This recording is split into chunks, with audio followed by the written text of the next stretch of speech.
Don't you hate when a bathroom's closed, when you're trying to take a wee and a security guard is breathing behind you?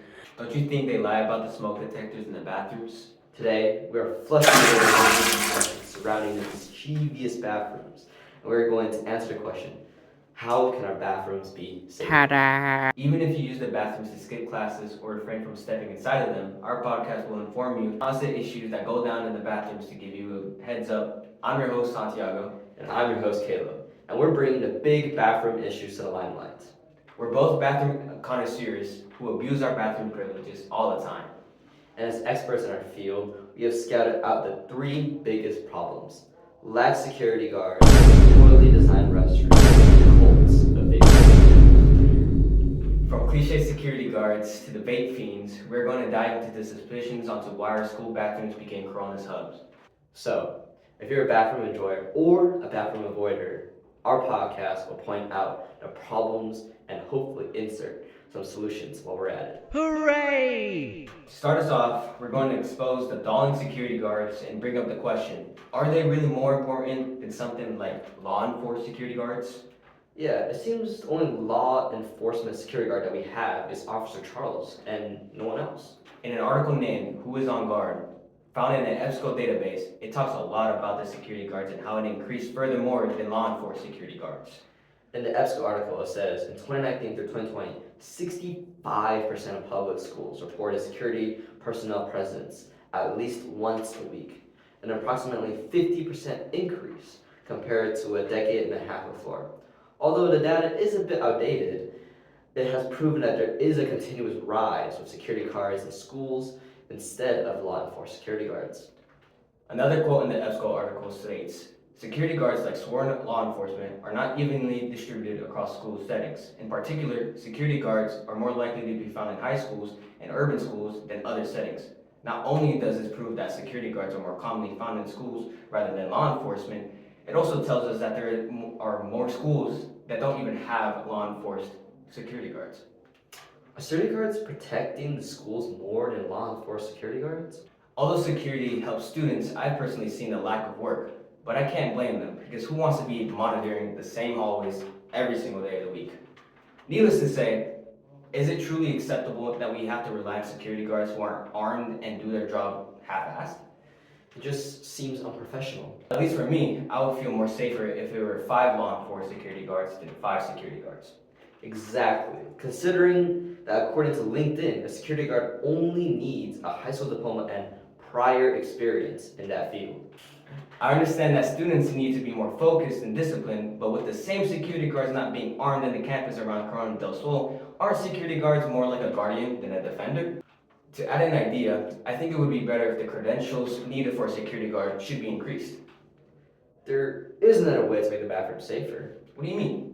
Well, according to bathroom design at high school will enhance safety, Granite District in Utah will start implementing bathrooms based on gender. Basically, they want a whole floor dedicated to one gender, which according to them looks like this.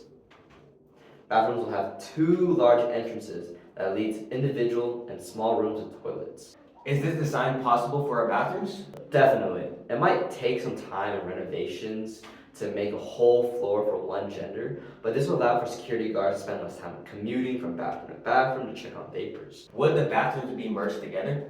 That's a possibility. Plus, according to the same article, it would have sinks on the outside to prevent harassment or vaping. But with school traffic, I doubt we could ever have sinks on the outside. Now, on to our last topic, vaping. According to Lady Dow, in an article, Mesa Public High School puts vape detectors in middle high school bathrooms. She addresses the way Red Mountain High School and the district have tried to solve vaping. Vape detectors! Such a simple solution that detects only the chemicals emitted in vapes and e-cigarettes, or to detect if anyone is using these substances in these bathrooms. What happens after vaping is detected? Well, the district has cameras set up outside of the bathrooms. Once the sensor is set off, they are alerted and security can be dispatched to a specific bathroom or to talk with the student as they walk out. Wow, but isn't this intruding our students' privacy if they have sensors in the bathrooms? Well, not all. In fact, the sensors only detect chemicals from vapes and don't record audio or video. ensuring that it only completes the task of detecting vapors. Now, isn't that interesting?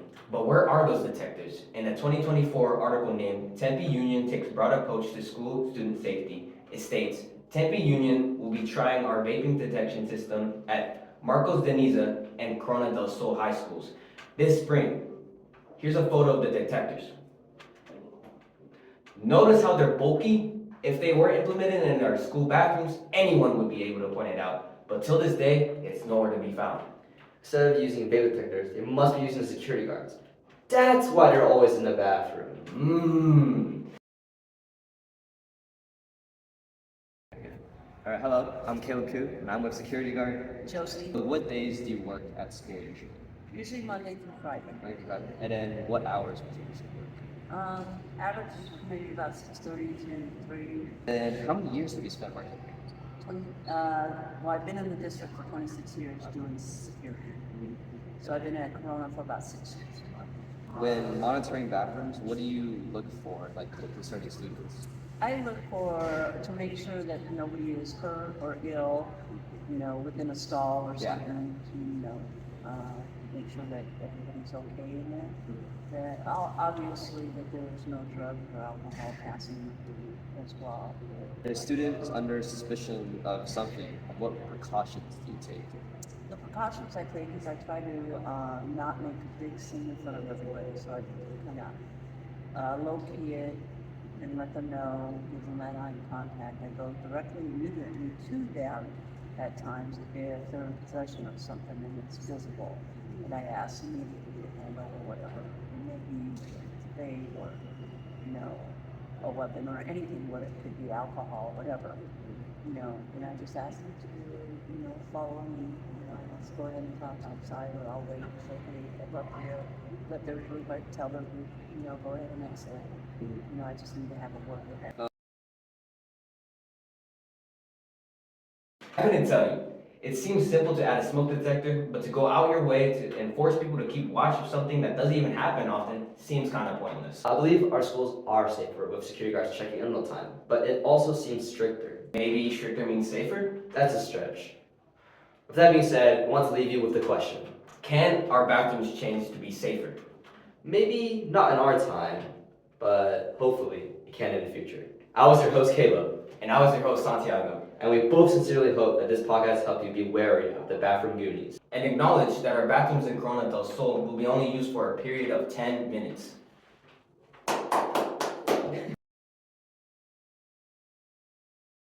What's the craziest story that you've had as a security guard?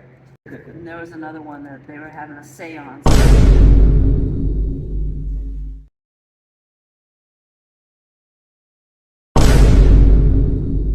What do you call it? The racquetball courts. Really? Yeah, and they were lighting candles, this and that. So it can go from one extreme to another. All right, thank you so much. Thank you You're for your welcome. time. Uh huh. All right, thank you. You're welcome.